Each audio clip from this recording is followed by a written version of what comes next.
Now, Bacho, what do you understand by gene expression? You know, genes carry information. How this information can be put in the form of a code? How is this information expressed? We know it is expressed in the forms of proteins. What are the rules for expression? ਇਹ ਸਾਰੀਆਂ ਚੀਜ਼ਾਂ ਠੀਕ ਹੈ jeans ਤੋਂ proteins ਦਾ ਬਣਨਾ is called gene expression. Jeans ਤੋਂ ਨਵੇਂ proteins ਬਣਨਾ is gene expression. So this is a difficult process whether it is a prokaryote or it is a eukaryote. So this is what I will be teaching in today's class. Let's start with the gene expression. What is gene expression? DNA ਤੋਂ ਬੱਚੋਂ ਬਣ ਗਿਆ RNA, RNA ਤੋਂ ਬਣਦੇ ਆ proteins, transcription ਹੁੰਦੀ है फिर translation ਹੁੰਦੀ है. Now have you heard of central dogma of molecular biology given by Crick? Yes. He talks about the gene flow, how genes they flow from the DNA to the proteins. So he talks about the gene flow. That means that the information is passed from DNA to RNA to proteins. फिर ਆਪਾਂ ਨਾ ਇੱਕ term use ਕਰਾਂਗੇ turned on. ਇਹਦਾ ਮਤਲਬ ਹੁੰਦਾ ਜੇ ਮੈਂ ਕਹਾਂ the gene is turned on, that means it is ready to be copied. So it is a gene expression is a process by which the cell determines when and where genes will be activated and how much gene product will be produced. मतलब किन्ने proteins produce करने हैं, कदों करने हैं, किस तरह करने हैं. And the gene is turned on means it is being transcribed, means it is ready to be copied. भी ਉਹਦੀ ਕਾਪੀ ਬਣਾ ਸਕਦੇ ਹਾਂ ਆਪਾਂ. To produce mRNA and then it is translated to make proteins. Now organisms they respond to environmental changes by controlling gene expression. Gene expression ਨੂੰ ਜਿਹੜਾ ਕੋਈ ਵੀ organism ਹੈ ਉਹ ਕੰਟਰੋਲ ਕਰ ਲੈਂਦਾ ਤੇ ਫਿਰ ਉਹ এনवायरमेंट ਦੀਆਂ ਜਿਹੜੀਆਂ ਚੇਂਜਸ ਹੈ ਉਹਨਾਂ ਦਾ ਡਟ ਕੇ ਮੁਕਾਬਲਾ ਕਰ ਸਕਦਾ, ਉਹਨਾਂ ਦਾ ਸਾਹਮਣਾ ਕਰ ਸਕਦਾ. ਜਿਹੜਾ এনवायरमेंट ਦਾ ਸਾਹਮਣਾ ਕਿਸੇ ਆਰਗੇਨਿਜ਼ਮ ਨੇ ਕਰਨਾ ਹੈ, right, so that is controlled ਬਾय the gene expression. किस तरह के प्रोटीन्स बनणगे, उदों किस तरह के एंजाइम्स बनणगे, किन्ने बनणगे. So this is all controlled by the gene expression. सो बेटा जीन्स किवें एक्सप्रैस करते हैं, ये सारी स्टडी की दो scientist Francois Jacob and Jacques Monod. In 1961, these two scientists they proposed the operant model of gene regulation. बेटे इन्होंने ई कलाई बैक्टीरिया ते स्टडी किया ते ਉਹਦੇ ਵਿੱਚ ਦੱਸਿਆ ਕਿ ਜੀਨ ਐਕਸਪ੍ਰੈਸ਼ਨ ਕਿਵੇਂ ਹੁੰਦਾ ਹੈ, ਜੀਨ ਰੈਗੂਲੇਸ਼ਨ ਕਿਵੇਂ ਹੁੰਦੀ ਹੈ, ਕਿਵੇਂ ਜੀਨਸ ਕੰਟਰੋਲ ਕਰਦੇ ਹੈ ਦੀ ਫਾਰਮੇਸ਼ਨ ਆਫ ਪ੍ਰੋਟੀਨਸ.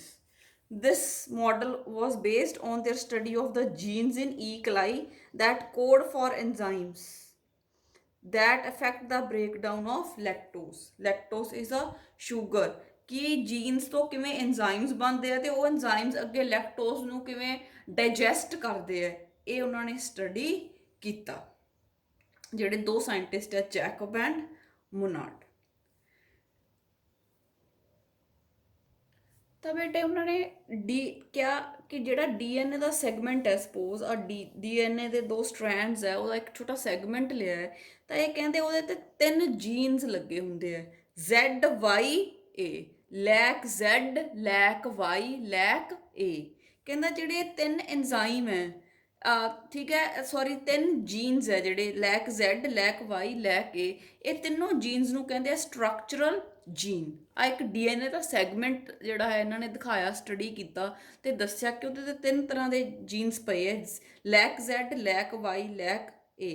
ਲੈਕਟੋਸ ਤੋਂ ਬੇਟੇ ਮੈਂ ਵਰਡ ਯੂਜ਼ ਕਰ ਰਹੀ ਹਾਂ ਲੈਕ, ਰਾਈਟ। ਤਾਂ ਇਹਨਾਂ ਤਿੰਨਾਂ ਨੂੰ ਕਿਹਾ ਕਿ ਇਹ ਸਟਰਕਚਰਲ ਜੀਨ ਹੈ।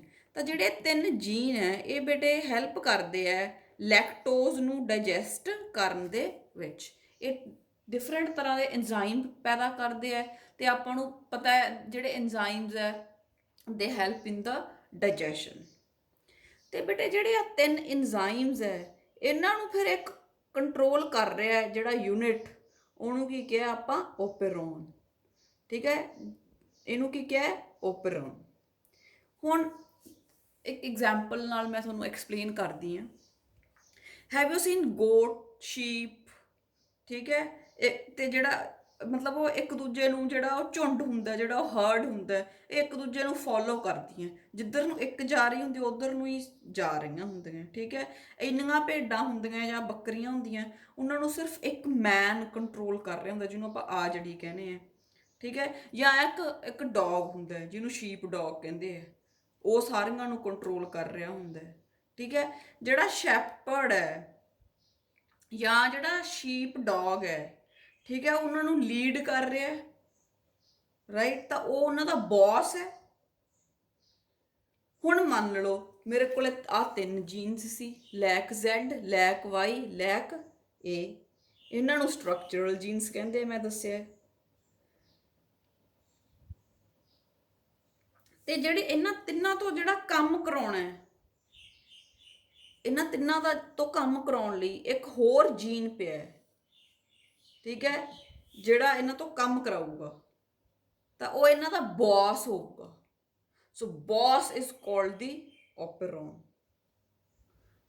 Boss is called the operon. This boss gene will control the function of LAC Z, LAC Y and LAC A. ਤਿੰਨਾਂ ਜਿਹੜੇ ਜੀਨਸ ਹੈ ਉਹਨਾਂ ਨੂੰ ਉਹਨਾਂ ਦਾ ਬੌਸ ਕੰਟਰੋਲ ਕਰ ਰਿਹਾ ਹੈ ਤੇ ਉਸ ਬੌਸ ਜੀਨ ਨੂੰ ਆਪਾਂ ਕੀ ਕਿਹਾ, ਓਪੇਰੋਨ, ਠੀਕ ਹੈ। ਜੇ ਤੁਹਾਨੂੰ ਹੁਣ ਕੋਈ ਪੁੱਛ ਲੇ ਵਾਟ ਇਜ਼ ਅ ਓਪੇਰੋਨ, ਤੁਸੀਂ ਕਹੋਗੇ a group of genes under a single operator. ਇੱਕ ਹੀ ਓਪਰੇਟਰ ਹੈ, ਓਪਰੇਟਰ ਮਤਲਬ ਜਿਹੜਾ ਓਪਰੇਟ ਕਰਦਾ, ਜਿਹੜਾ ਕਿਸੇ ਚੀਜ਼ ਨੂੰ ਚਲਾਉਂਦਾ, ਉਹਨੂੰ ਕੀ ਕਹਿੰਦੇ ਆ ਆਪਾਂ, operator. A group of genes under a single operator is called a operon. ਜਿਵੇਂ ਬੇਟਾ ਤੁਸੀਂ ਇੱਕ ਮਲਟੀ ਸੌਕਟ ਸਟ੍ਰਿਪ ਦੇਖੀ ਹੋਊਗੀ, ਆਪਾਂ ਐਕਸਟੈਂਸ਼ਨ ਯੂਜ਼ ਕਰਦੇ ਹਾਂ, ਜਿਵੇਂ ਉਹਦੇ ਵਿੱਚ ਆ ਤਿੰਨ ਪਲੱਗ ਹੈ ਤੇ ਇੱਕ ਸਵਿਚ ਲੱਗੀ ਹੁੰਦੀ ਹੈ, ਠੀਕ ਹੈ। ਵੀ ਆਪਾਂ ਮਲਟੀਪਰਪਸ ਲਈ ਯੂਜ਼ ਕਰ ਸਕਦੇ ਹਾਂ, ਆਪਾਂ ਨੂੰ ਮਲਟੀ ਸੌਕਟ ਸਟ੍ਰਿਪ ਕਹਿੰਦੇ ਆ, ਹੈ ਨਾ। ਤਾਂ ਇਹਦੇ 'ਚ ਕੀ ਹੁੰਦਾ, ਜਿਹੜੀ ਆ ਸਵਿਚ ਲੱਗੀ ਹੁੰਦੀ ਹੈ, ਜੇ ਤਾਂ ਆਪਾਂ ਇਹਨੂੰ ਔਨ ਕਰਾਂਗੇ ਤਾਂ ਤਿੰਨੋਂ ਪਲੱਗ ਚੱਲਣਗੇ, ਜੇ ਇਹਨੂੰ ਆਫ ਕਰਾਂਗੇ ਤਾਂ ਤਿੰਨੋਂ ਜਿਹੜੇ ਪਲੱਗ ਹੈ, ਜਿਹੜਾ ਇਹਨਾਂ 'ਚੋਂ ਕਰੰਟ ਹੈ ਉਹ ਨਹੀਂ ਜਾਊਗਾ। ਜੇ ਸੁੱਚ ਬੰਦ ਕਰ ਦਾਂਗੇ ਤਾਂ ਇੱਕ ਸਵਿਚ ਤਿੰਨ ਪਲੱਗਾਂ ਨੂੰ ਕੰਟਰੋਲ ਕਰ ਰਹੀ ਹੈ। ਉਵੇਂ ਇੱਥੇ ਇੱਕ ਜੀਨ ਜਿਹਨੂੰ ਆਪਾਂ ਬੌਸ ਜੀਨ ਓਪੇਰੋਨ ਕਿਹਾ, ਉਹ ਤਿੰਨ ਜੀਨਸ ਦੇ ਐਕਸ਼ਨ ਨੂੰ ਕੰਟਰੋਲ ਕਰਦਾ ਹੈ, Z, Y ਤੇ A। ਇਹਨਾਂ 'ਚ ਜਿਵੇਂ ਆਪਾਂ ਸੀਰੀਜ਼ ਕਨੈਕਸ਼ਨ ਹੈ ਵੀ ਇੱਕ ਸੁੱਚ ਬੰਦ ਹੋ ਗਿਆ, ਇੱਕ ਬੰਦ ਹੋ ਗਿਆ, ਦੂਜਾ ਵੀ, ਰਾਈਟ। ਤਾਂ ਸਿਮਿਲਰਲੀ ਇੱਥੇ ਓਪੇਰੋਨ ਉਹੀ ਕੰਮ ਕਰਦਾ ਹੈ ਕਿ ਇਹਨਾਂ ਤਿੰਨਾਂ ਜੀਨਸ ਨੂੰ ਕੰਟਰੋਲ ਕਰ ਰਹੀ ਹੈ ਇੱਕ ਸਵਿਚ ਜਿਹਦਾ ਨਾਮ ਹੈ ਓਪੇਰੋਨ, ਜਿਹਨੂੰ ਆਪਾਂ ਬੌਸ ਜੀਨ ਕਿਹਾ, ਰਾਈਟ ਨਾ। ਸਟੂਡੈਂਟਸ, ਹੁਣ ਆਪਾਂ ਨੂੰ ਪਤਾ ਹੈ ਗਲੂਕੋਜ਼, ਲੈਕਟੋਜ਼, ਫਰਕਟੋਜ਼, ਇਹ ਸਾਰੀਆਂ ਸ਼ੂਗਰਸ ਹੈ, ਕਾਰਬੋਹਾਈਡਰੇਟਸ ਦੇ ਅੰਡਰ ਆਪਾਂ ਇਹਨਾਂ ਨੂੰ ਸਟੱਡੀ ਕੀਤਾ। ਤਾਂ ਇੱਥੇ ਆਪਾਂ ਦੋ ਸ਼ੂਗਰਸ ਦੀ ਗੱਲ ਕਰਾਂਗੇ, glucose and lactose. Glucose is a simple sugar, lactose is a complex sugar, ਠੀਕ ਹੈ। ਓਕੇ, ਹੁਣ ਬੇਟੇ ਮੰਨ ਲਓ ਕਿ ਇੱਕ ਬੈਕਟੀਰੀਆ ਈਕਲਾਈ ਬੈਕਟੀਰੀਆ ਹੈ, ਸ੍ਰਿਸ਼ਟੀਆ ਕੋਲਾਈ, ਬਹੁਤ ਚਲਾਕ ਹੈ, ਠੀਕ ਹੈ। ਉਸ ਨੂੰ ਜਿਵੇਂ ਗਲੂਕੋਜ਼ ਮਿਲੂਗਾ, ਠੀਕ ਹੈ, ਫਟਾਫਟ ਡਾਈਜੈਸਟ ਕਰ ਲੇਗਾ, ਉਹਨੂੰ ਫਟਾਫਟ ਖਾ ਲੂਗਾ। ਉਹਨੂੰ ਗਲੂਕੋਜ਼ ਮਿਲਿਆ ਮੀਡੀਅਮ ਦੇ ਵਿੱਚ, ਫਟਾਫਟ ਫੜੂਗਾ, ਖਾ ਜੂਗਾ, ਡਾਈਜੈਸਟ ਕਰ ਲੂਗਾ ਤੇ એનર્ਜੀ ਲੈ ਲੂਗਾ, ਠੀਕ ਹੈ। Because glucose is a simple sugar, it is easy to digest, it is very easy to digest, simple ਹੈ। ਸਿੰਪਲ ਫਾਰਮਸ ਨੂੰ ਬਹੁਤ ਈਜ਼ੀ ਹੁੰਦਾ ਹੈ ਡਾਈਜੈਸਟ ਕਰਨਾ। Bacteria eats glucose and gets happy, ਕਿ ਮੈਨੂੰ ਫਟਾਫਟ ਇਹੋ ਜਿਹਾ ਸ਼ੂਗਰ ਮਿਲਦਾ ਹੈ ਸਿੰਪਲ, ਮੈਂ ਖਾ ਕੇ ਤੇ ਆਈ ਫੀਲ ਹੈਪੀ। ਹੁਣ ਸਪੋਜ਼ ਕਰੋ ਮੀਡੀਅਮ ਦੇ ਵਿੱਚ ਗਲੂਕੋਜ਼ ਵੀ ਪਿਆ ਤੇ ਲੈਕਟੋਜ਼ ਵੀ ਪਿਆ। ਹੁਣ ਆਪਾਂ ਨੂੰ ਪਤਾ ਗਲੂਕੋਜ਼ ਤੇ ਤਾਂ ਬੈਕਟੀਰੀਆ ਨੀਤ ਪਾਉਂਦਾ ਹੈ, ਬਹੁਤ ਪਸੰਦ ਹੈ ਬੈਕਟੀਰੀਆ ਨੂੰ ਗਲੂਕੋਜ਼, ਕਿਉਂਕਿ ਉਹ ਹਜਮ ਕਰਨਾ ਸੌਖਾ ਹੈ। ਹੁਣ ਦੱਸੋ, ਹੁਣ ਸੋਚਣ ਵਾਲੀ ਗੱਲ ਇਹ ਹੈ ਕਿ ਲੈਕਟੋਜ਼ ਤੇ ਵੀ ਉਨੀ ਨੀਤ ਪਾਊਗਾ ਜਿੰਨੀ ਗਲੂਕੋਜ਼ ਤੇ ਪਾਉਂਦਾ ਹੈ? ਨੋ, ਕਿਉਂਕਿ ਲੈਕਟੋਜ਼ ਇੱਕ ਕੰਪਲੈਕਸ ਸ਼ੂਗਰ ਹੈ, ਉਹਨੂੰ ਡਾਈਜੈਸਟ ਕਰਨਾ ਔਖਾ ਹੈ, ਉਹਦੇ ਤੇ ਕਾਫੀ ਮਿਹਨਤ ਕਰਨੀ ਪਊਗੀ, ਰਾਈਟ। ਬੈਕਟੀਰੀਆ ਨੂੰ ਕੀ ਕਰਨਾ ਪਊਗਾ? ਲੈਕਟੋਜ਼ ਨੂੰ ਐਂਜ਼ਾਈਮਸ ਦੀ ਸਹਾਇਤਾ ਦੇ ਨਾਲ ਤੋੜਨਾ ਪਊਗਾ ਇਨਟੂ ਗਲੂਕੋਜ਼ ਐਂਡ ਗਲੈਕਟੋਜ਼, ਫਿਰ ਗਲੂਕੋਜ਼ ਤੋਂ એનર્ਜੀ ਲੈ ਸਕੂਗਾ। ਤਾਂ ਇੱਥੇ ਤਾਂ ਬੈਕਟੀਰੀਆ ਨੂੰ ਕੋਈ ਕੰਮ ਨਹੀਂ ਕਰਨਾ ਪਿਆ, ਫਟਾਫਟ ਉਹ ਡਾਈਜੈਸਟ ਹੋ ਗਿਆ, ਸਿੰਪਲ ਸੀ, એનર્ਜੀ ਲਈ, ਮਜ਼ੇ ਕੀਤੇ। ਜੇ ਉਹ ਲੈਕਟੋਜ਼ ਖਾਂਦਾ ਹੈ ਤਾਂ ਇੱਕ ਕੰਪਲੈਕਸ ਸ਼ੂਗਰ ਹੈ, ਤਾਂ ਬੈਕਟੀਰੀਆ ਨੂੰ ਐਂਜ਼ਾਈਮਸ ਬਣਾਉਣੇ ਪੈਂਦੇ ਆ, ਫਿਰ ਲੈਕਟੋਜ਼ ਟੁੱਟਦਾ ਇਨਟੂ ਗਲੂਕੋਜ਼ ਐਂਡ ਗਲੈਕਟੋਜ਼, ਫਿਰ ਉਹ ਗਲੂਕੋਜ਼ ਨੂੰ ਯੂਜ਼ ਕਰ ਸਕਦਾ ਹੈ। 3 ਐਂਜ਼ਾਈਮਸ ਹੁੰਦੇ ਆ ਜਿਹੜੇ ਲੈਕਟੋਜ਼ ਨੂੰ ਤੋੜਦੇ ਆ into glucose and galactose. First is beta galactosidase, second is permease, third is trans acetylase। 3 jeans ਦੱਸੇ ਨਾ ਮੈਂ ਤੁਹਾਨੂੰ, ਜਿਨ੍ਹਾਂ ਨੂੰ ਸਟਰਕਚਰਲ ਜੀਨ ਕਿਹਾ ਹੈ, ਲੈਕ Z, lac Y, lac A। ਇਹ ਤਿੰਨੋਂ ਜੀਨਸ ਇੱਕ ਇੱਕ ਐਂਜ਼ਾਈਮ ਪੈਦਾ ਕਰਦੇ ਆ ਤੇ ਉਹ ਐਂਜ਼ਾਈਮ ਅੱਗੇ ਲੈਕਟੋਜ਼ ਦੀ ਡਾਈਜੈਸ਼ਨ ਦੇ ਵਿੱਚ ਹੈਲਪ ਕਰਦਾ ਹੈ। ਲੈਕ Z ਬਣਾਉਂਦਾ ਐਂਜ਼ਾਈਮ ਬੀਟਾ ਗਲੈਕਟੋਸੀਡੇਜ਼, ਲੈਕ Y ਬਣਾਉਂਦਾ ਐਂਜ਼ਾਈਮ ਜਿਹਦਾ ਨਾਮ ਹੈ ਪਰਮੀਏਜ਼, ਲੈਕ Z ਐਂਜ਼ਾਈਮ ਬਣਾਉਂਦਾ ਜਿਹਦਾ ਨਾਮ ਹੈ ਟਰਾਂਸ ਐਸੀਟਾਈਲੇਜ਼।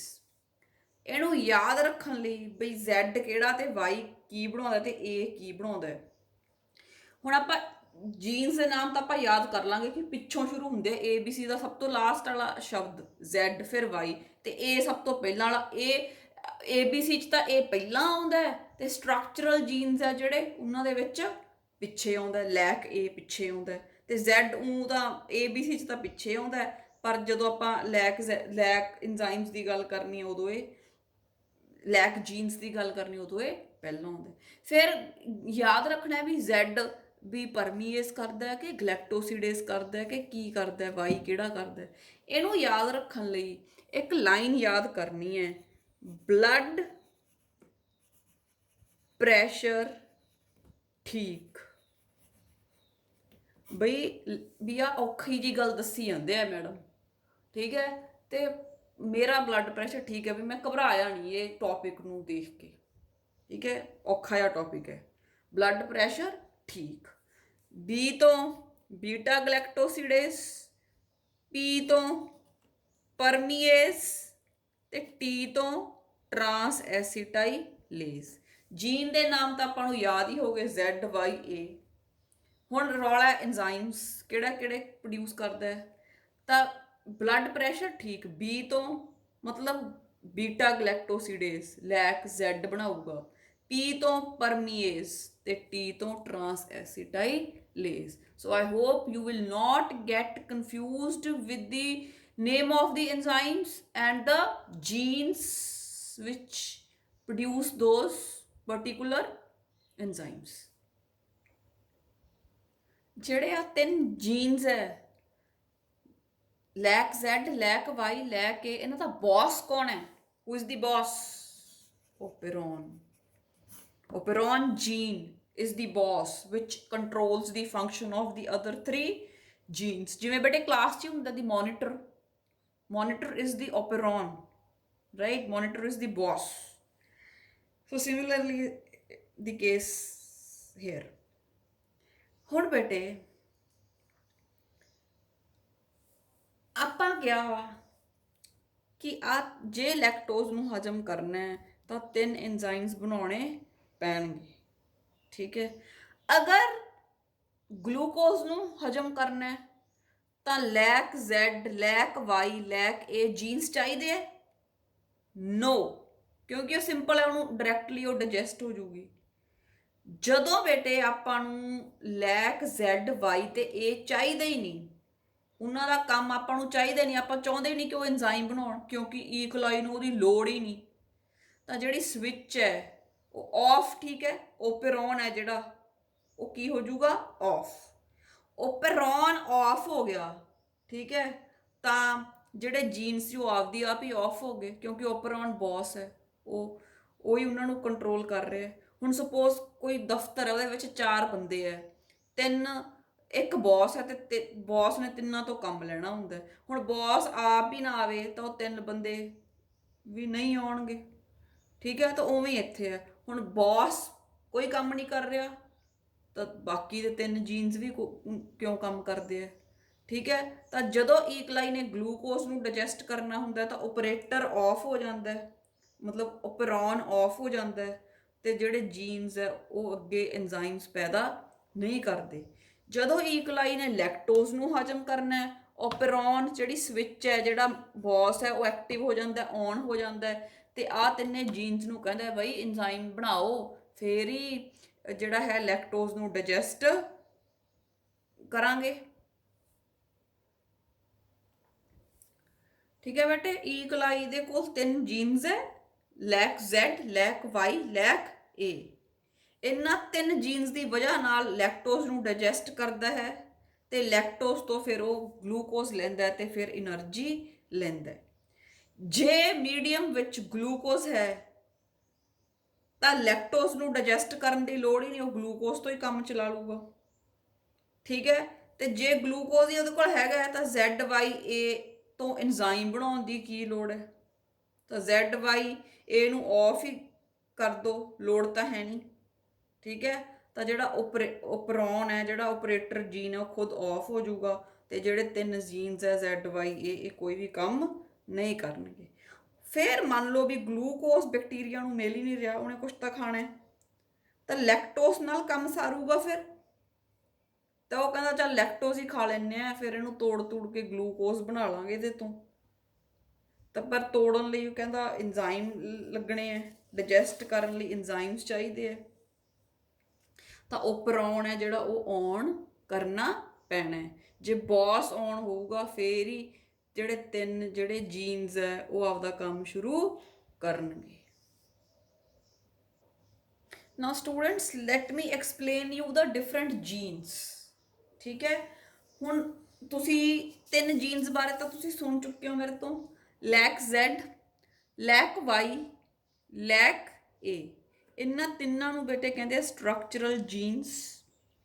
ਲੈਕ Z ਐਂਜ਼ਾਈਮ ਬਣਾਉਂਦਾ ਬੀਟਾ ਗਲੈਕਟੋਸੀਡੇਜ਼, ਲੈਕ Y ਐਂਜ਼ਾਈਮ ਬਣਾਉਂਦਾ ਪਰਮੀਏਜ਼, ਤੇ ਲੈਕ A ਬਣਾਉਂਦਾ ਟਰਾਂਸ ਐਸੀਟਾਈਲੇਜ਼, ਕਿਉਂਕਿ ਇਹਨਾਂ ਕੋਲੇ ਪਾਰਟਿਕੂਲਰ ਜੀਨਸ ਹੈ ਜਿਹੜੇ ਇਹ ਪਾਰਟਿਕੂਲਰ ਐਂਜ਼ਾਈਮਸ ਹੈ ਜਿਹੜੇ ਉਹਨਾਂ ਨੂੰ ਬਣਾਉਣਗੇ, ਤੇ ਇਹਨਾਂ ਤਿੰਨਾਂ ਨੂੰ ਕਹਿੰਦੇ ਆ ਸਟਰਕਚਰਲ ਜੀਨਸ। ਫਿਰ ਬੇਟੇ ਨਾਲ ਹੀ ਇਹਨਾਂ ਦਾ ਬੌਸ ਪਿਆ ਜਿਹਨੂੰ ਆਪਾਂ ਕਿਹਾ ਓਪਰੇਟਰ, ਜਿਹੜਾ ਇਹਨਾਂ ਤਿੰਨਾਂ ਦੇ ਨੂੰ ਕੰਟਰੋਲ ਕਰ ਰਿਹਾ, ਇਹਨਾਂ ਤਿੰਨਾਂ ਦੇ ਐਕਸ਼ਨ ਨੂੰ ਕੰਟਰੋਲ ਕਰ ਰਿਹਾ, ਉਹਨੂੰ ਆਪਾਂ ਕਿਹਾ ਓਪਰੇਟਰ O, ਠੀਕ ਹੈ। ਹੁਣ ਬੇਟੇ operator plus these 3 genes is called a operon। ਕੀ ਕਹਿੰਦੇ ਆ ਉਹਨੂੰ? operon means when one gene is controlling the function of other 3 genes, ਜਾਂ a group of genes under a single operator is called as a operon। DNA ਦਾ ਉਹ ਭਾਗ ਜਿਹਦੇ ਵਿੱਚ 3 structural jeans ਪਏ ਹੈ, ਜਾਂ 3 ਤੋਂ ਵੱਧ ਵੀ ਹੋ ਸਕਦੇ, ਜਿਹਦੇ ਵਿੱਚ ਜੀਨਸ ਪਏ ਹੈ, ਤੇ ਇਹਨਾਂ ਸਾਰੇ ਜੀਨਸ ਨੂੰ ਇੱਕ ਜੀਨ ਹੈ ਜਿਹੜਾ ਉਹ ਐਜ਼ ਅ ਬੌਸ ਕੰਟਰੋਲ ਕਰ ਰਿਹਾ, ਜਿਹਨੂੰ ਆਪਾਂ ਕਿਹਾ ਓਪਰੇਟਰ ਜੀਨ। ਤਾਂ ਬੇਟੇ ਇਸ DNA ਦੇ ਸੈਗਮੈਂਟ ਨੂੰ, ਇੰਨੇ ਨੂੰ, ਜਿਹਦੇ ਵਿੱਚ ਸਟਰਕਚਰਲ ਜੀਨਸ ਪਏ ਆ ਤੇ ਓਪਰੇਟਰ ਪਿਆ, ਉਹਨੂੰ ਆਪਾਂ ਕਹਿੰਦੇ ਆ ਓਪੇਰੋਨ।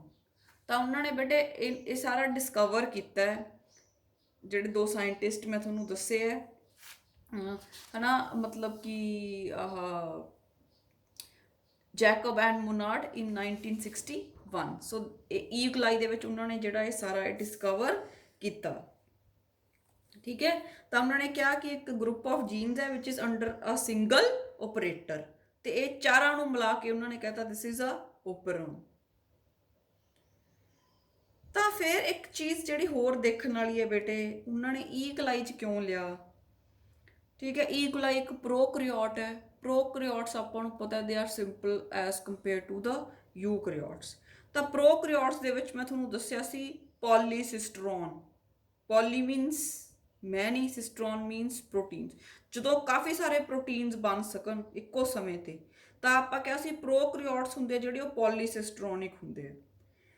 ਤਾਂ ਇਸ ਕਰਕੇ ਬੇਟੇ ਉਹਨਾਂ ਨੇ ਪ੍ਰੋਕਰੀਓਟਸ ਤੇ ਸਟੱਡੀ ਕੀਤੀ ਬਿਕੋਜ਼ ਦੇ ਆਰ ਸਿੰਪਲ ਤੇ and a group of genes can function together. ਠੀਕ ਹੈ, ਜਿਹੜੇ ਯੂਕਰੀਓਟਸ ਹੁੰਦੇ ਨਾ ਉਹਨਾਂ ਦੇ ਜੀਨ ਹੈ ਇਕੱਠੇ ਕੰਮ ਨਹੀਂ ਕਰ ਸਕਦੇ। ਠੀਕ ਹੈ, ਉਹਨਾਂ ਦੇ ਜੀਨਸ ਬਹੁਤ ਕੰਪਲੀਕੇਟਡ ਹੁੰਦੇ ਆ, ਬਹੁਤ ਕੰਪਲੈਕਸ ਪ੍ਰੋਟੀਨਸ ਬਣਨੇ ਹੁੰਦੇ ਆ। ਠੀਕ ਹੈ, ਇਹਨਾਂ ਦੇ ਵਿੱਚ ਸਿੰਪਲ ਪ੍ਰੋਟੀਨਸ ਬਣਨੇ ਹੁੰਦੇ ਆ, ਸਿੰਪਲ ਐਂਜ਼ਾਈਮਸ ਬਣਨੇ ਹੁੰਦੇ ਆ। ਇਸ ਕਰਕੇ ਪ੍ਰੋਕਰੀਓਟਸ ਦੇ ਵਿੱਚ ਜਿਹੜੇ ਆ ਜੀਨਸ ਹੈ ਇਹ ਇਕੱਠੇ ਕੰਮ ਕਰ ਸਕਦੇ ਹੁੰਦੇ ਆ, ਪਰ ਯੂਕਰੀਓਟਸ ਦੇ ਵਿੱਚ ਗਰੁੱਪ ਆਫ ਜੀਨਸ ਨਹੀਂ ਹੁੰਦੇ ਤੇ ਨਾ ਹੀ ਉਹ ਇਕੱਠੇ ਕੰਮ ਕਰ ਸਕਦੇ। ਇਸ ਕਰਕੇ ਉਹਨਾਂ ਨੇ ਸਟੱਡੀ ਕੀਤੀ ਈ ਕਲਾਈ ਤੇ, ਜਿਹੜਾ ਕਿ ਇੱਕ ਪ੍ਰੋਕੈਰੀਓਟ ਹੈ।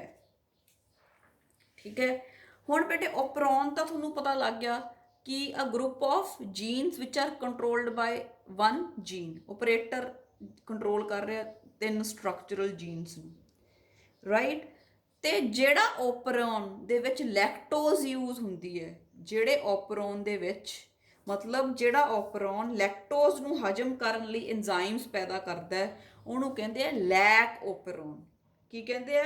ਲੈਕ ਓਪਰੋਨ। ਲੈਕਟੋਜ਼ ਤੋਂ ਮੈਂ ਲੈ ਲਿਆ ਲੈਕ ਓਪਰੋਨ, ਤੁਹਾਨੂੰ ਸਮਝਾਤਾ ਗਰੁੱਪ ਆਫ ਜੀਨਸ। ਠੀਕ ਹੈ, ਤਾਂ ਜਿਹੜੇ ਓਪਰੋਨ ਦੇ ਵਿੱਚ ਜਿਹੜਾ ਡੀਐਨਏ ਦਾ ਸਟ੍ਰੈਂਡ ਹੈ ਤੇ ਉਹਦੇ ਵਿੱਚ ਜਿਹੜੇ ਜੀਨਸ ਪਏ ਹੈ, ਜਦੋਂ ਉਹ ਲੈਕਟੋਜ਼ ਨੂੰ ਹਜਮ ਕਰਦੇ ਆ ਤਾਂ ਉਹਨੂੰ ਆਪਾਂ ਕਹਿਣੇ ਆ ਲੈਕ ਓਪਰੋਨ। ਤਾਂ ਲੈਕ ਓਪਰੋਨ ਦੇ ਵਿੱਚ ਬੇਟੇ ਰੈਗੂਲੇਟਰੀ ਜੀਨਸ ਵੀ ਪਏ ਹੈ ਤੇ ਸਟਰਕਚਰਲ ਜੀਨਸ ਵੀ ਪਏ ਹੈ। 3 ਸਟਰਕਚਰਲ ਜੀਨਸ ਇਹਨਾਂ ਬਾਰੇ ਮੈਂ ਸਮਝਾ ਚੁੱਕੀ ਹਾਂ। ਹੁਣ ਆਪਾਂ ਗੱਲ ਕਰਦੇ ਹਾਂ ਰੈਗੂਲੇਟਰੀ ਜੀਨਸ ਹੈ ਜਿਹੜੇ ਕਿਹੜੇ ਕਿਹੜੇ ਪਏ ਹੈ। ਪਹਿਲਾ ਬੇਟੇ ਆਪਣੇ ਕੋਲੇ ਪਿਆ ਹੈ ਪ੍ਰਮੋਟਰ। ਜਿਹੜਾ ਪ੍ਰਮੋਟਰ ਪਿਆ ਬੇਟੇ ਇਹਦੇ ਤੇ ਆ ਕੇ ਆਰਐਨਏ ਪੋਲੀਮਰੇਜ਼ ਲੱਗਦਾ ਹੈ, ਫੇਰ ਹੀ ਟਰਾਂਸਕ੍ਰਿਪਸ਼ਨ ਹੁੰਦੀ ਹੈ। ਇਹ ਚੀਜ਼ ਆਪਾਂ ਟਰਾਂਸਕ੍ਰਿਪਸ਼ਨ 'ਚ ਪੜ੍ਹ ਚੁੱਕੇ ਹਾਂ ਕਿ ਜਿਹੜਾ ਪ੍ਰਮੋਟਰ ਜੀਨ ਹੁੰਦਾ ਉਹਦੇ ਤੇ ਆ ਕੇ ਆਰਐਨਏ ਪੋਲੀਮਰੇਜ਼ ਲੱਗਦਾ ਤੇ ਟਰਾਂਸਕ੍ਰਿਪਸ਼ਨ ਸ਼ੁਰੂ ਹੁੰਦੀ ਹੈ। ਟਰਾਂਸਕ੍ਰਿਪਸ਼ਨ ਦਾ ਮਤਲਬ ਐਮਆਰਐਨਏ ਪੈਦਾ ਕਰਨਾ, ਫੇਰ ਹੀ ਪ੍ਰੋਟੀਨਸ ਬਣਨਗੇ, ਫੇਰ ਹੀ ਐਂਜ਼ਾਈਮਸ ਬਣਨਗੇ। ਤਾਂ ਸ਼ੁਰੂਆਤ ਕਿੱਥੋਂ ਹੋਣੀ ਹੈ ਕਿਸੇ ਵੀ ਚੀਜ਼ ਦੀ? ਟਰਾਂਸਕ੍ਰਿਪਸ਼ਨ ਤੋਂ। ਫਿਰ ਓਪਰੇਟਰ ਮੈਂ ਤੁਹਾਨੂੰ ਦੱਸਿਆ, ਠੀਕ ਹੈ, ਜਿਹੜਾ ਤਿੰਨਾਂ ਨੂੰ ਕੰਟਰੋਲ ਕਰ ਰਿਹਾ। ਠੀਕ ਹੈ ਜੀ, ਤੇ ਇੱਕ ਹੈਗਾ ਰੈਗੂਲੇਟਰ। ਠੀਕ ਹੈ, ਤੇ ਰੈਗੂਲੇਟਰ ਹੈ ਬੇਟਾ ਜਿਹੜਾ ਉਹ ਇਹਨੂੰ ਕੰਟਰੋਲ ਕਰ ਰਿਹਾ। ਜਿਵੇਂ ਓਪਰੇਟਰ ਤਾਂ ਮੋਨੀਟਰ ਸੀ ਤੇ regulator class in charge, right. Like I am the regulator and Simran is the operator and you all are the structural genes। ठीक है, इस तरह the regulator gene regulates the action of the operator gene, it controls the activity of the operator gene, right। ਕਿਵੇਂ control ਕਰਦਾ ਹੈ? By producing repressors. ਠੀਕ ਹੈ, ਇਹ ਜਿਹੜਾ ਹੈ ਰੈਗੂਲੇਟਰ ਜੀਨ ਓਪਰੇਟਰ ਜੀਨ ਨੂੰ ਕੰਟਰੋਲ ਕਰਦਾ ਹੈ ਬਾਏ ਪ੍ਰੋਡਿਊਸਿੰਗ ਰਿਪਰੈਸਰਸ, ਇਨਹਿਬਿਟਰਸ। ਆਪਾਂ ਇਨਹਿਬਿਟਰਸ ਕੀਤੇ ਆ ਨਾ, ਲੌਕ ਐਂਡ ਕੀ ਹਾਈਪੋਥੇਸਿਸ ਜਦੋਂ ਕੀਤਾ ਸੀ, ਇੰਜ਼ਾਈਮ ਐਕਸ਼ਨ ਕੀਤਾ ਸੀ, ਉਦੋਂ ਆਪਾਂ ਕਿਹਾ ਇਨਹਿਬਿਟਰਸ। ਜਿਹੜਾ ਕੋਈ ਕਿਸੇ ਚੀਜ਼ ਨੂੰ ਰੋਕਦਾ ਹੈ ਦੈਟ ਇਜ਼ ਕਾਲਡ ਦੀ ਇਨਹਿਬਿਟਰ। ਤੇ ਇੱਥੇ ਆਪਾਂ ਵਰਡ ਯੂਜ਼ ਕੀਤਾ ਰਿਪਰੈਸਰ, ਮਤਲਬ ਕਿਸੇ ਚੀਜ਼ ਨੂੰ ਸਪਰੈਸ ਕਰਨਾ, ਰੋਕ ਦੇਣਾ, ਇਸ ਕਾਲਡ ਦੀ ਰਿਪਰੈਸਰ। ਠੀਕ ਹੈ, ਮੈਂ ਸਿਮਰਨ ਨੂੰ ਇੰਸਟਰਕਸ਼ਨਸ ਦਊਂਗੀ ਕਿ ਕਲਾਸ 'ਚ ਕੋਈ ਬੋਲਣਾ ਨਹੀਂ ਚਾਹੀਦਾ, otherwise I will punish you. So that is the repressor. ਤੇ ਅੱਗੇ ਸਿਮਰਨ ਤੁਹਾਨੂੰ ਕੰਟਰੋਲ ਕਰਦੀ ਹੈ, ਸੋ ਦੈਟ ਇਜ਼ ਦੀ ਰਿਪਰੈਸਰ। ਅੱਗੇ ਸਟਰਕਚਰਲ ਜੀਨਸ ਬਾਰੇ ਦੱਸਿਆ, ਇਹ ਮੈਂ ਤੁਹਾਨੂੰ ਆਲਰੇਡੀ ਸਮਝਾ ਚੁੱਕੀ ਹਾਂ। 3 ਸਟਰਕਚਰਲ ਜੀਨਸ ਪਏ ਹੈ, ਲੈਕ ਜ਼ੈਡ, ਲੈਕ ਵਾਈ, ਲੈਕ ਏ। ਜਦੋਂ ਆ ਜਿਹੜਾ ਡੀਐਨਏ ਦਾ ਸੈਗਮੈਂਟ ਹੈ ਜਿਹਦੇ ਉੱਤੇ ਸਟਰਕਚਰਲ ਜੀਨਸ ਪਏ ਹੈ, ਇਹਦੀ ਟਰਾਂਸਕ੍ਰਿਪਸ਼ਨ ਹੁੰਦੀ ਹੈ। ਆਪਾਂ ਜਦੋਂ ਟਰਾਂਸਕ੍ਰਿਪਸ਼ਨ ਕੀਤੀ ਉਦੋਂ ਵੀ ਕਿਹਾ ਸੀ ਨਾ ਕਿ ਜਿਹੜਾ ਸਟਰਕਚਰਲ ਜੀਨ ਹੈ ਉਹ ਏਰੀਆ ਜਿੱਥੋਂ ਦੀ ਜਿਹੜੇ ਸਟ੍ਰੈਂਡਸ ਅੱਗੇ ਕਾਪੀ ਹੋਣੇ। ਟਰਾਂਸਕ੍ਰਿਪਸ਼ਨ ਹੁੰਦੀ ਹੈ ਤਾਂ ਇੱਕ ਆਰਐਨਏ ਬਣ ਗਿਆ, ਐਮਆਰਐਨਏ ਬਣ ਗਿਆ ਨਾ, ਮੈਸੇਂਜਰ ਆਰਐਨਏ, ਜਾਂ ਆਪਾਂ ਕਹਿ ਸਕਦੇ ਹਾਂ ਆਰਐਨਏ। ਪ੍ਰੋਕੈਰੀਓਟਸ ਦੇ ਵਿੱਚ ਆਪਾਂ ਕਹਿ ਸਕਦੇ ਹਾਂ ਵੀ ਆਰਐਨਏ ਬਣ ਗਿਆ। ਇਹ ਪੋਲੀਸਿਸਟਰੋਨਿਕ ਹੁੰਦਾ ਹੈ ਪ੍ਰੋਕੈਰੀਓਟ ਦੇ ਵਿੱਚ। ਠੀਕ ਹੈ। ਇਹਦੇ ਉੱਤੇ ਰਾਈਬੋਸੋਮਸ ਲੱਗ ਗਏ, ਜਦੋਂ ਰਾਈਬੋਸੋਮਸ ਲੱਗ ਜਾਂਦੇ ਆ ਪ੍ਰੋਟੀਨ ਬਣਨੇ ਸ਼ੁਰੂ ਹੋ ਜਾਂਦੇ, ਇਟ ਇਜ਼ ਕਾਲਡ ਟਰਾਂਸਲੇਸ਼ਨ। ਆਹ ਦੇਖੋ ਰਾਈਬੋਸੋਮਸ ਲੱਗ ਗਏ ਤੇ ਅਲੱਗ-ਅਲੱਗ ਪ੍ਰੋਟੀਨਸ ਬਣ ਗਏ, ਜਿਹਦਾ ਇੱਕ ਦਾ ਪ੍ਰੋਟੀਨ ਦਾ ਨਾਮ ਹੈ, ਜਿਹੜਾ ਲੈਕ Z ਤੋਂ ਬਣਿਆ ਬੀਟਾ ਗਲੈਕਟੋਸੀਡੇਜ਼, ਜਿਹੜਾ ਲੈਕ Y ਤੋਂ ਬਣਿਆ ਉਹਦਾ ਨਾਮ ਹੈ ਪਰਮੀਏਜ਼, ਜਿਹੜਾ ਲੈਕ A ਤੋਂ ਬਣਿਆ ਉਹਦਾ ਨਾਮ ਹੈ ਟਰਾਂਸ ਐਸੀਟਾਈਲੇਜ਼। ਬਲੱਡ ਪ੍ਰੈਸ਼ਰ ਠੀਕ, right. Now students, let me explain the model which was given by the two scientists। ਠੀਕ ਹੈ, ਜਿਹੜਾ ਉਹਨਾਂ ਨੇ ਓਪਰੋਨ ਮੋਡਲ ਦਿੱਤਾ ਸਾਇੰਟਿਸਟ ਨੇ, ਮੋਨਾਰਡ ਐਂਡ ਜੈਕਬ ਨੇ ਈ ਕਲਾਈ ਦੇ ਵਿੱਚ, ਉਹ ਮੈਂ am going to explain that. ਤਾਂ ਬੇਟੇ ਆਪਾਂ ਨੂੰ ਇੰਨੀ ਚੀਜ਼ ਪਤਾ ਹੋਣੀ ਚਾਹੀਦੀ ਹੈ ਕਿ ਜਿਹੜੇ ਸਟਰਕਚਰਲ ਜੀਨਸ ਹੈ ZYA, they are required to make enzymes to digest lactose. Lactose ਤੋਂ ਗਲੂਕੋਜ਼ ਤੇ ਗਲੈਕਟੋਜ਼ ਬਣਾਉਣ ਦੇ ਲਈ ਵੀ ਨੀਡ ਸਟਰਕਚਰਲ ਜੀਨਸ, ਕਿਉਂਕਿ ਇਹ ਤਿੰਨ ਜਿਹੜੇ ਹੈ ਐਂਜ਼ਾਈਮਸ ਪੈਦਾ ਕਰਦੇ ਆ। ਉਹ ਐਂਜ਼ਾਈਮਸ ਦਾ ਨਾਮ ਹੁਣ ਤੁਹਾਨੂੰ ਪਤਾ ਹੈ। ਫਿਰ ਬੇਟੇ ਅਗਰ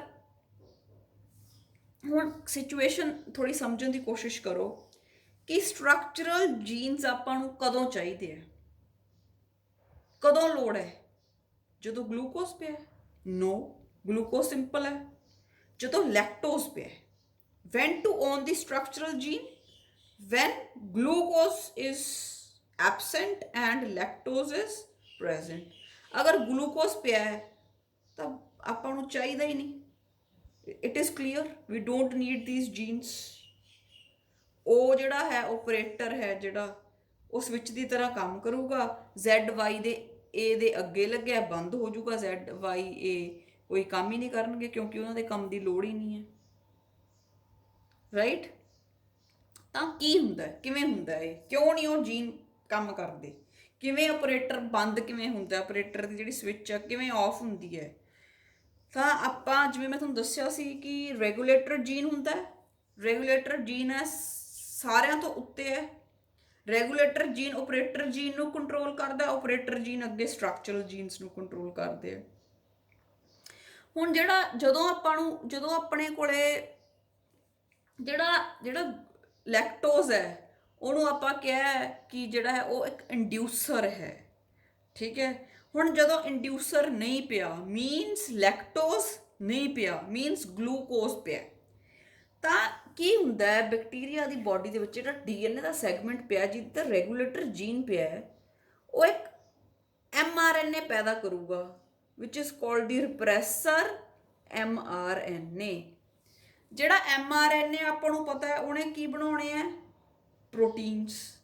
ਤਾਂ mRNA ਕਿਹੜਾ ਸੀ, ਰਿਪਰੈਸਰ, ਮਤਲਬ ਸਪਰੈਸ ਕਰਨ ਵਾਲਾ, ਦਬਾਉਣ ਵਾਲਾ। ਤਾਂ ਪ੍ਰੋਟੀਨਸ ਵੀ ਉਸੇ ਤਰ੍ਹਾਂ ਦੇ ਬਣ ਗਏ। ਤੇ ਜਿਹੜੇ ਰਿਪਰੈਸਰ ਪ੍ਰੋਟੀਨਸ ਬਣਦੇ ਐ, ਇਹ ਜਾ ਕੇ ਆਪਰੇਟਰ ਤੇ ਲੱਗ ਜਾਂਦੇ ਐ, ਤੇ ਆਪਰੇਟਰ ਦੀ ਜਿਹੜੀ ਸਵਿਚ ਹੈ ਉਹ ਹੋ ਜਾਂਦੀ ਹੈ ਆਫ, ਤੇ ਸਟਰਕਚਰਲ ਜੀਨਸ ਹੋ ਜਾਂਦੇ ਆ ਆਫ, ਤੇ ਕੋਈ ਵੀ ਐਂਜ਼ਾਈਮ ਨਹੀਂ ਬਣਦਾ, ਕਿਉਂਕਿ ਮੀਡੀਅਮ ਦੇ ਵਿੱਚ ਗਲੂਕੋਜ਼ ਹੈ, ਠੀਕ ਹੈ। ਤਾਂ ਇੱਥੇ ਕੀ ਹੈ ਬੇਟੇ, ਆਈ ਜੀਨ ਹੈ ਜਿਹੜਾ ਰੈਗੂਲੇਟਰ ਜੀਨ ਹੈ, ਉਹ ਇੱਕ ਰਿਪਰੈਸਰ ਬਣਾਉਂਦਾ ਹੈ। ਰਿਪਰੈਸਰ ਮਤਲਬ ਸਟਾਪ, ਮਤਲਬ ਰੋਕਣਾ। ਮਤਲਬ ਕੀ ਹੈ, mRNA ਤੋਂ ਬਣਨੇ ਆ ਪ੍ਰੋਟੀਨਸ ਟਰਾਂਸਲੇਸ਼ਨ ਹੋ ਕੇ। ਰਿਪਰੈਸਰ mRNA ਸੀ ਤਾਂ ਰਿਪਰੈਸਰ ਪ੍ਰੋਟੀਨਸ ਬਣ ਗਏ। ਜਿਹੜੇ ਰਿਪਰੈਸਰ ਪ੍ਰੋਟੀਨਸ ਸੀ ਜਾ ਕੇ ਆਪਰੇਟਰ ਨਾਲ ਲੱਗ ਗਏ, ਤੇ ਜਿਹੜਾ ਸੀਗਾ ਆਪਰੇਟਰ ਸੀ ਉਹਨੂੰ ਸਟਾਪ ਕਰਤਾ, ਤੇ ਓਪਰੋਨ ਸੀ ਜਿਹੜਾ ਉਹ ਸਟਾਪ ਹੋ ਗਿਆ। ਓਪਰੋਨ ਮੀਨਸ ਜਿਹੜੇ ਚਾਰ ਜੀਨਸ ਟੂਗੈਦਰ ਪਏ ਹੈ, ਸਟਾਪ ਹੋ ਗਿਆ, ਕਿਉਂਕਿ ਮੀਡੀਅਮ ਦੇ ਵਿੱਚ ਗਲੂਕੋਜ਼ ਹੈ। ਹੁਣ ਬੇਟੇ ਆ ਜਾਓ ਆ ਨੀਚੇ ਵਾਲੇ ਚੀਜ਼ ਤੇ, ਮਤਲਬ ਜਦੋਂ ਗਲੂਕੋਜ਼ ਨਹੀਂ ਪਿਆ ਤੇ ਲੈਕਟੋਜ਼ ਪਿਆ। ਲੈਕਟੋਜ਼ ਨੂੰ ਆਪਾਂ ਕੀ ਕਿਹਾ, ਇੰਡਿਊਸਰ, ਮਤਲਬ ਪ੍ਰੋਸੈਸ ਨੂੰ ਇੰਡਿਊਸ ਕਰਨਾ, ਵੀ ਐਂਜ਼ਾਈਮਸ ਨੂੰ ਬਣਾਉਣਾ ਸ਼ੁਰੂ ਕਰਨਾ, ਦੈਟ ਇਜ਼ ਦੀ ਇੰਡਿਊਸਰ। ਹੁਣ ਜਦੋਂ ਕਹਿੰਦਾ ਇੰਡਿਊਸਰ ਪਿਆ, ਮਤਲਬ ਲੈਕਟੋਜ਼ ਪਿਆ ਤੇ ਗਲੂਕੋਜ਼ ਹੈ ਨਹੀਂ, ਠੀਕ ਹੈ। ਮੀਡੀਅਮ ਵਿੱਚ ਲੈਕਟੋਜ਼ ਹੈ। ਰੈਗੂਲੇਟਰ ਜੀਨ ਨੇ ਕੀ ਕਰਨਾ ਸੀ, ਰਿਪਰੈਸਰ mRNA ਬਣਾਉਣਾ ਸੀ। ਰਿਪਰੈਸਰ mRNA ਰਿਪਰੈਸਰ ਪ੍ਰੋਟੀਨ ਬਣਾਉਣੇ ਸੀ, ਇਹਨਾਂ ਤਾਂ ਆਪਾਂ ਨੂੰ ਪਤਾ ਹੈ। ਠੀਕ ਹੈ, ਫਿਰ ਹੁਣ ਜਿਹੜਾ ਲੈਕਟੋਸ ਪਿਆ, ਠੀਕ ਹੈ, ਉਹਨੇ ਕੀ ਕੀਤਾ? ਲੈਕਟੋਸ ਕੀ ਹੈ? ਇੱਕ ਇੰਡਿਊਸਰ ਹੈ। ਗ੍ਰੀਨ ਕਲਰ ਚ ਬਣਾਇਆ ਮੈਂ, ਤੇ ਜਿਹੜਾ ਪ੍ਰੋਟੀਨ ਹੈ ਉਹ ਮੈਂ ਰੈੱਡ ਕਲਰ ਚ ਬਣਾਇਆ। ਇੱਥੇ ਤਾਂ ਕੀ ਸੀ, ਇਕੱਲਾ ਪ੍ਰੋਟੀਨ ਬਣ ਗਿਆ, ਪਰ ਇੱਥੇ ਕੀ ਹੋਇਆ, ਜਦੋਂ ਪ੍ਰੋਟੀਨ ਬਣਿਆ ਉਹਦੇ ਨਾਲ ਆ ਕੇ ਲੈਕਟੋਸ ਲੱਗ ਗਿਆ, ਜਿਹੜਾ ਇੰਡਿਊਸਰ ਉਹਦੇ ਨਾਲ ਲੱਗ ਗਿਆ। ਜਿਵੇਂ ਆਪਾਂ ਕੀਤਾ ਸੀ ਨਾ ਐਂਜ਼ਾਈਮ ਸਬਸਟ੍ਰੇਟ ਕੰਪਲੈਕਸ, ਉਸੇ ਤਰ੍ਹਾਂ ਇੱਥੇ ਕੀ ਬਣ ਗਿਆ, ਪ੍ਰੋਟੀਨ ਇੰਡਿਊਸਰ ਕੰਪਲੈਕਸ। ਪ੍ਰੋਟੀਨ ਇੰਡਿਊਸਰ ਕੰਪਲੈਕਸ ਬਣ ਗਿਆ। ਜਦੋਂ ਜਿਹੜਾ ਇੰਡਿਊਸਰ ਸੀ ਉਹ ਰਿਪਰੈਸਰ ਨਾਲ ਲੱਗ ਗਿਆ, ਤਾਂ ਜਿਹੜਾ ਰਿਪਰੈਸਰ ਸੀ ਉਹ ਇਨਐਕਟਿਵ ਹੋ ਗਿਆ, ਉਹ ਆਪਦਾ ਕੰਮ ਹੁਣ ਨਹੀਂ ਕਰ ਪਾਊਗਾ, ਉਹ ਵੱਜ ਗਿਆ, ਇੱਥੇ ਵੱਜ ਗਿਆ, ਇੱਥੇ ਹੁਣ ਉਹ ਜਾ ਹੀ ਨਹੀਂ ਸਕਦਾ, ਉਹ ਇੱਥੇ ਹੀ ਵੱਜ ਗਿਆ, ਇਹਨੇ ਫੜ ਲਿਆ ਉਹਨੂੰ ਇੰਡਿਊਸਰ ਨੇ। ਠੀਕ ਹੈ, ਜਿਹੜਾ ਲੈਕਟੋਜਨ ਸੀ ਉਹ ਇਹਦੇ ਨਾਲ ਬਾਈਂਡ ਹੋ ਗਿਆ, ਇਹਨੂੰ ਇਨਐਕਟਿਵ ਕਰਤਾ, ਇਹ ਅੱਗੇ ਆਪਦਾ ਐਕਸ਼ਨ ਕਰ ਹੀ ਨਹੀਂ ਸਕਦਾ, ਇਹ ਓਪਰੇਟਰ ਨਾਲ ਜਾ ਕੇ ਲੱਗ ਹੀ ਨਹੀਂ ਸਕਦਾ। ਓਪਰੇਟਰ ਨਾਲ ਜਾ ਕੇ ਨਹੀਂ ਲੱਗਿਆ, ਓਪਰੇਟਰ ਕਹਿੰਦਾ ਮੈਂ ਤਾਂ ਔਨ ਰਹੂੰਗਾ, ਮੈਨੂੰ ਕਿਹੜਾ ਕਿਸੇ ਨੇ ਆਫ ਕੀਤਾ। ਓਪਰੇਟਰ ਔਨ ਹੋ ਗਿਆ, ਆਹ ਤਿੰਨੋਂ ਜੀਨਸ ਔਨ ਹੋ ਜਾਣਗੇ, ਲੈਕ Z, lack Y, lack A.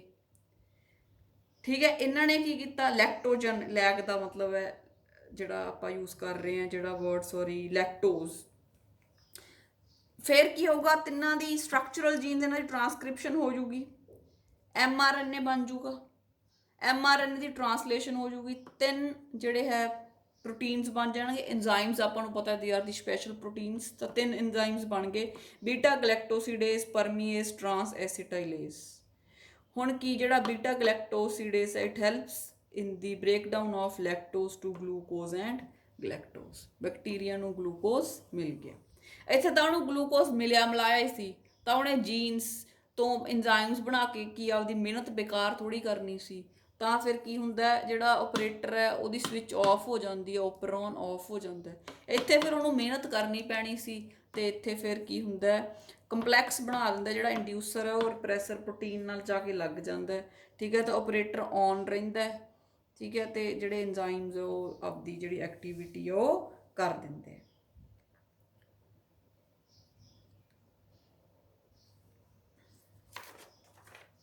So this is the lac operon in the absence of the inducer and in the presence of the inducer. And student, generally a long question is asked on the lac operon, so you have to explain both the situations, in the absence of the lactose and in the presence of the lactose. Lactose here is the inducer which is going to start the transcription and translation and help in the formation of the different enzymes.